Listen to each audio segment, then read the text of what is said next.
At Sunday Surefire, we have a vision, and that vision is to dish out the most sound fantasy and betting advice in the industry. And guess what? It just so happens that our brand new sponsor at KYMZ Oils has a vision too. Together, we'll give you the fresh picks, and KYMZ will give you all the fresh scents. Beautiful match. All you got to do is Google KYMZ Oils and try out their top seller, Vision, to start smelling fresh today. Make sure to use promo code KYMZ Surefire for an extra 5% off. That's KYMZ Oils. Remember, just Google it. You'll find it. First thing that comes up, promo code KYMZ Surefire.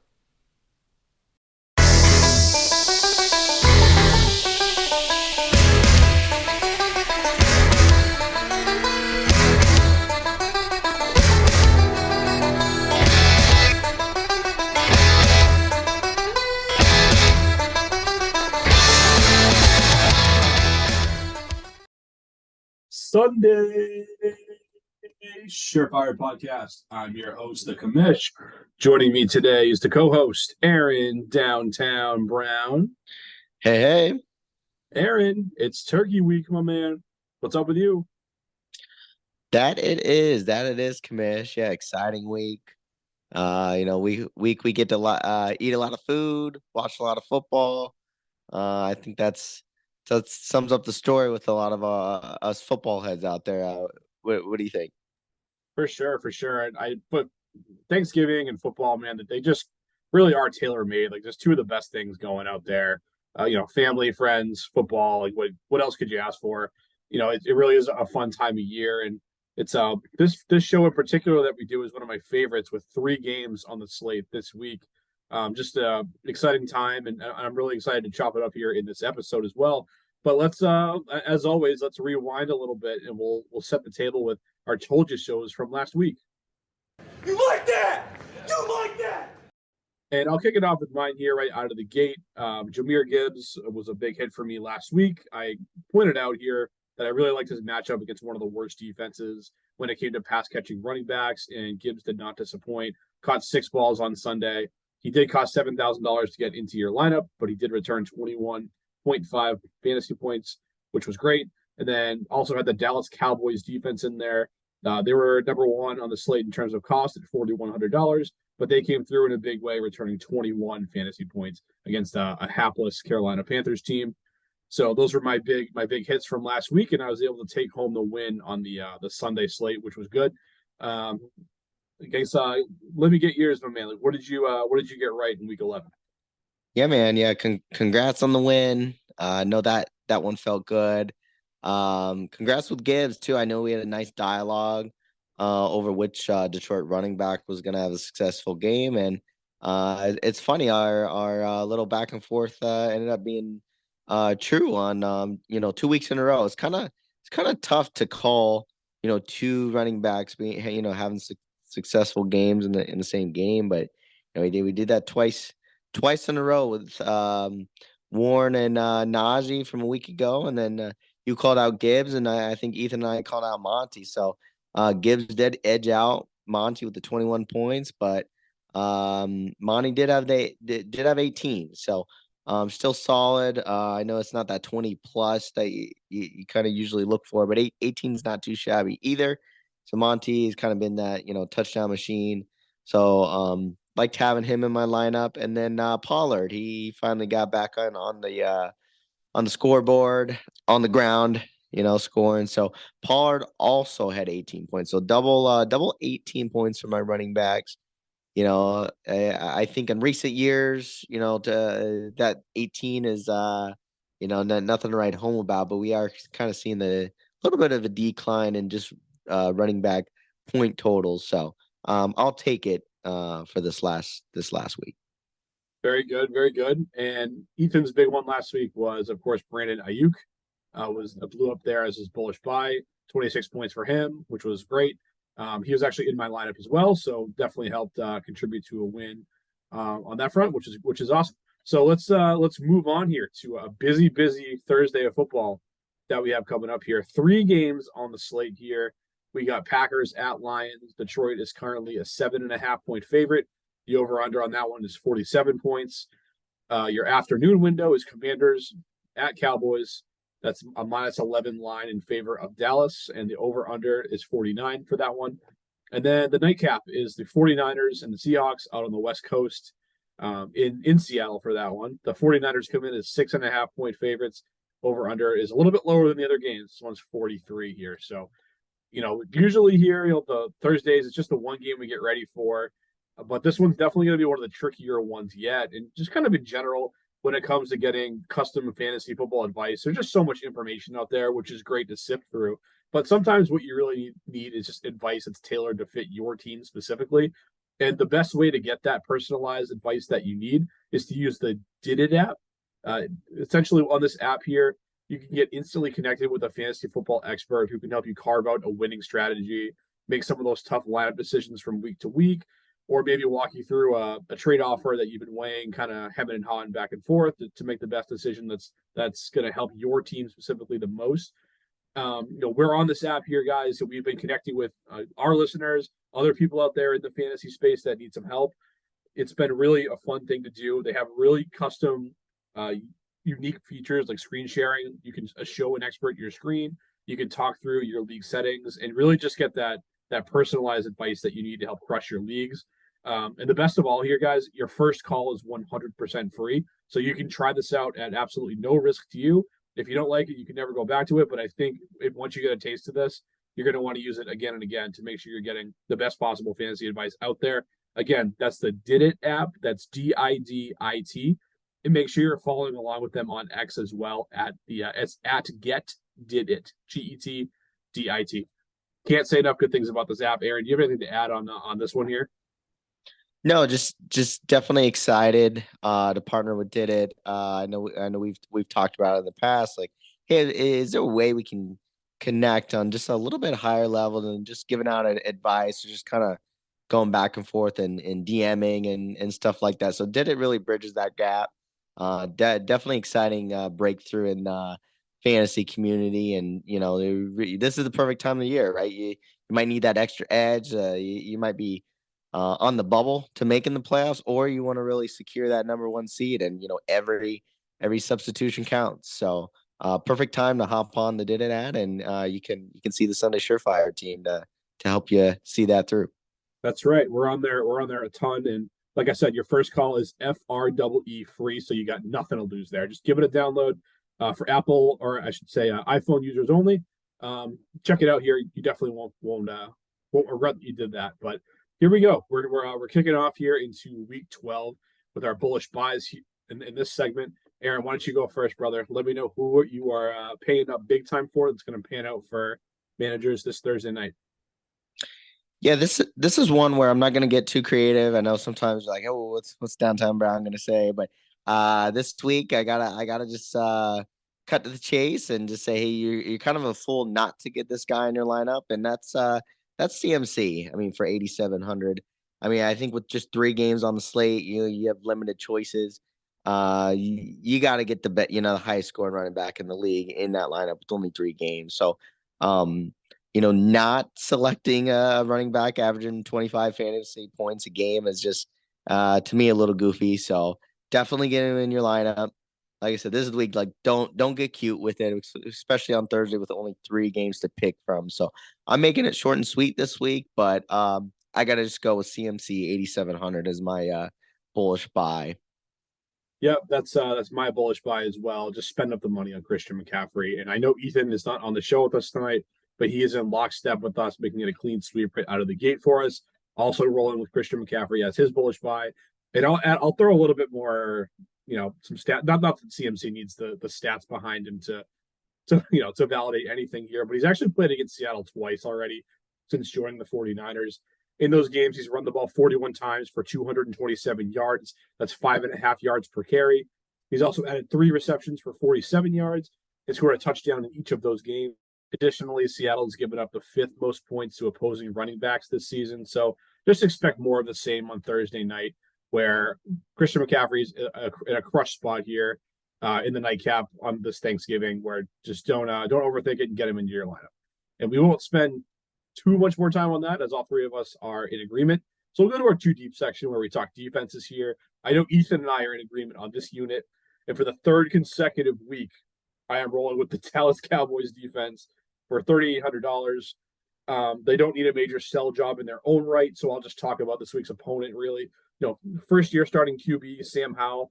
Hey, he actually has been a productive fantasy quarterback so far this season, but he has been very much prone to mistakes along the way. He's been sacked a ridiculous number of times here. 51 times has this guy been brought down in the backfield, which leads the league by a wide margin. He's actually been sacked 13 more times than the next closest quarterback.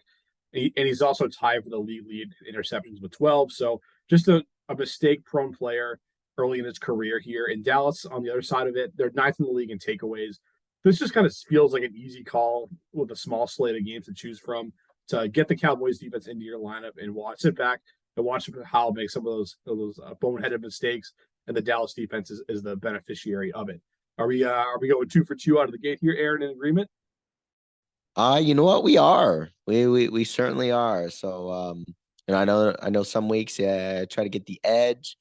Try to get some value plays, but like I said earlier in the bullish buy section, it's not the week to do it. When you only got 3 games to pick from. So I'm also going Dallas Cowboys. 3,800 actually is not too expensive for them this year. So under 4,000 for Dallas this year, the type of defensive scoring they've been putting up. I do like that call. So yeah, we actually are making a 2 for 2 so far in our Thursday Thanksgiving game so far in agreement.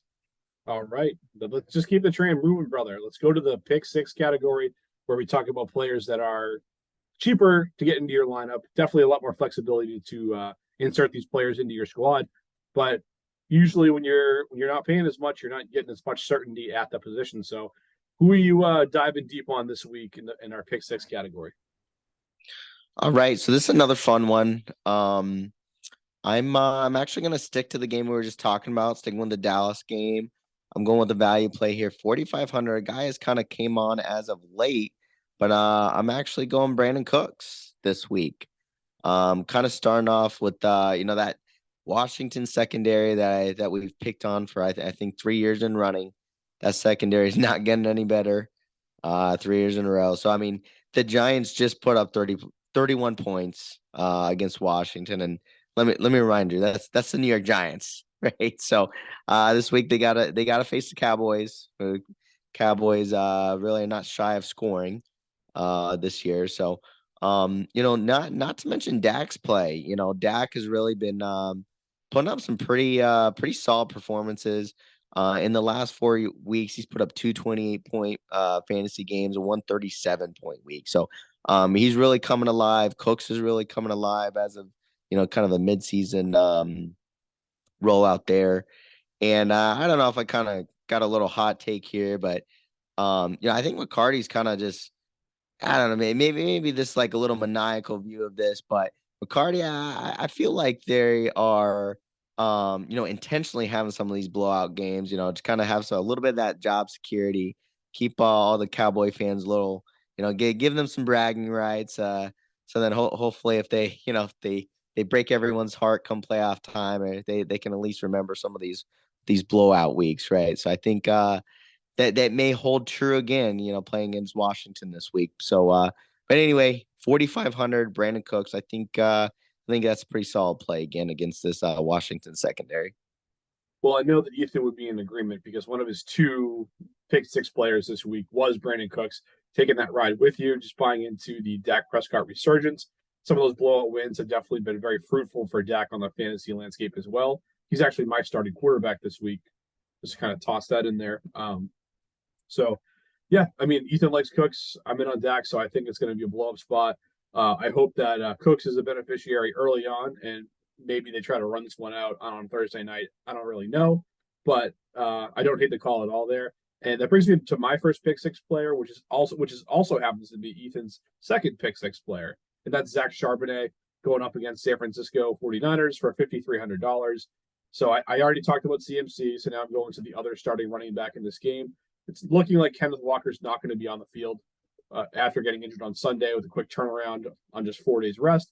And on paper here, this matchup with the 49ers, it is a tough one. But I want to kind of bank on the fact that Charbonnet looks like at least he's in line. He had some really cheap volume here for just $5,300. He hasn't played a ton as a rookie, but he was a prospect that I really liked in the offseason. So definitely excited to see him get an extended run, to kind of see what he's made of. Part of Charbonnet's game that made him so appealing was that he can be a threat in the receiving game. He caught 61 passes over his final 2 seasons at UCLA, and he kind of backed that up last week when he got the opportunity when Walker exited the game, catching 6 passes a week ago. And if you just look back at what Rachaad White did to this very same San Francisco defense on Sunday, he had 6 catches, which was great, really helping the PPR department, which is what these DraftKings games are that we're playing in. So I can see more of the same in store here for the rookie on Thanksgiving. Even if he's not blowing it up from a yards per carry standpoint, if he can do a little bit on the ground and then tack on some receptions, and while Seattle's probably going to be playing from behind, I think you can get by at $5,300 for Zach Charbonnet as a cheaper play this week. So you and Ethan both have Charbonnet, or is that just Ethan's? Oh, we both got him going, my man. You both got him. All right. So we'll go back to the trend we're having, where it does seem like lately it's been to the 2-against-1. This does sound like we're kind of trending to almost the same lineup, because I heard you said you had Dak. I'll squeeze that one in there. I have Dak as well, so I think we were trending to almost the same lineup, but we do have a couple differences here. I did gravitate to Charbonnet at first. I'm like, ooh, I remember the Walker injury, started looking into it, but then just almost immediately I'm like, oh, that's right, they're playing San Francisco. So don't really love the matchup. I know you mentioned White's, the 6 grabs from the backfield. Charbonnet can catch, even as a a little more powerful back. He's good receiving back as well, but um I think even looking back, I think we wanted Etienne to have a good game a couple weeks ago, and I think we're all in agreement on that one. A couple weeks ago we thought, as a second score, second highest scoring running back in the league, we thought Etienne could be kind of game script proof. This is one where Charbonnet, I don't know if I would trust Charbonnet against that San Francisco defense overall. Where, yeah, you might be able to get some sneaky points, but I don't think he's got like boom material written on him. But yeah, he could maybe get in the 9 to 12 point range. Where if that's how you're building your lineup this week, sure. But I would just say like a little watch out. Just look at your whole roster construction. If you think he's one of your cheapest performers on the week, I could say, okay, yeah, maybe take a shot on him. But I'm not too keen on him, even though I kind of wanted to get him in my lineup this week. But I got a little too scared going up against San Francisco. I hear where you're coming from on the 49ers. Are obviously a really tough matchup for anybody. I'm just leaning into the volume here. After Kenneth Walker got hurt on Sunday, Charbonnet took on 21 of 23 total backfield touches for the Seahawks team. And also Geno Smith was banged up in that game as well. So I just think the game plan is going to be centered around Charbonnet. Is it possible he gets shut down on the ground? Of course, but we're banking on volume here. If Seattle does get down inside the 10-yard line, he's probably going to be the go-to guy there to maybe steal a touchdown in a similar manner to Rachaad White from a week ago. And of course, there's the passing down usage that we touched on. So we'll definitely monitor this one to see where it goes. But all in all, here I will say that Charbonnet actually was not my cheapest play for this week. I actually am going for $4,200. I'm going back to this Packers and Lions game. I'm going to go with another rookie, and I'm going to go Jaden Reed. This guy's playing some of his best football of the season lately, scoring 19 points in back-to-back weeks. And he's been operating as the team's primary slot receiver. He lines up there 75% of the time here, according to Pro Football Focus. And Detroit is actually in the top third of the league in receiving yards allowed, as well as I should say touchdowns allowed to opposing slot receivers here. So it is a vulnerable spot on this Lions defense. And as you may expect here with Jaden Reed, he does tend to play a lot more in games that are high scoring. And I really think that should be the case this week here. The Lions always play well at home on Thanksgiving. And Ford Field in general in 2023 has been an offensive factory for the home team. Only once this season has Detroit scored fewer than 26 points on their home field. And kind of a sneaky side note here, too, as Aaron Jones is unlikely to play, leaving A.J. Dillon as the lead running back. He is also listed as questionable heading into this game. He should be in the lineup and suiting up. taking on a bigger workload than normal in Jones's absence. But I do think the Packers get creative and find ways to get Reed the ball on the ground some. He actually saw 3 carries last week and ended up taking 1 to the house. So I think in a tough matchup here against a really strong Detroit team, they're going to have to come along, find a way to compete. That's going to involve getting their third wide receiver on the field in Jaden Reed. That's going to involve giving him the ball, I think, at least a couple times on the ground here. And, there's just some tantalizing high-profile players on the slate this week in general. So you got to find ways to save a little bit of money and go for cheap targets where you can get them. And I'm going to go for that in the form of Jaden Reed. All right, now you're talking my language. Not only did you bring up tantalizing, but you also have Jaden Reed, and it's funny because I do too this week. So no, we are definitely in agreement there. I don't know if you you may recall, we did kind of talk over that Green Bay receiving core last week. It was kind of who was going to pop off, and I did bring up Jaden Reed's name. He kind of has been a nice glimpse as a rookie in that offense this year. I mean, 32 receptions, over 460 yards, and 5 touchdowns. Actually, has leading Green Bay in receiving, in fantasy. So, as a rookie, I think, as you mentioned, definitely a little shining. Nice draft pick there. They picked. Um, but yeah, I think Jaden Reed, I think he does play a little bit closer to what Love's current play style is. I don't think he's got that, that long ball or the, kind of deep shots they're hoping you can connect with Watson. And that along with Detroit's defense, they Detroit is pretty good with quarterback hurries. So not only is it not really Love's play style, but he just frankly might not even have the time to, kind of drop back and get those longer yards. So that does kind of play into that slot role with Reed.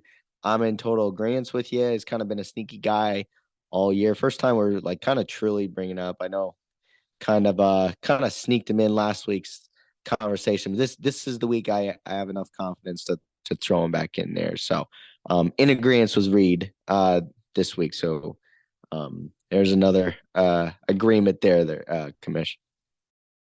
Okay. Yeah, I like when you and me are on the same page, Mr. Downtown Brown. It always makes it more fun when we have something to root for together. So that's good. We got a little bit of disagreement on Charbonnet. We got some agreement here on Jaden Reed.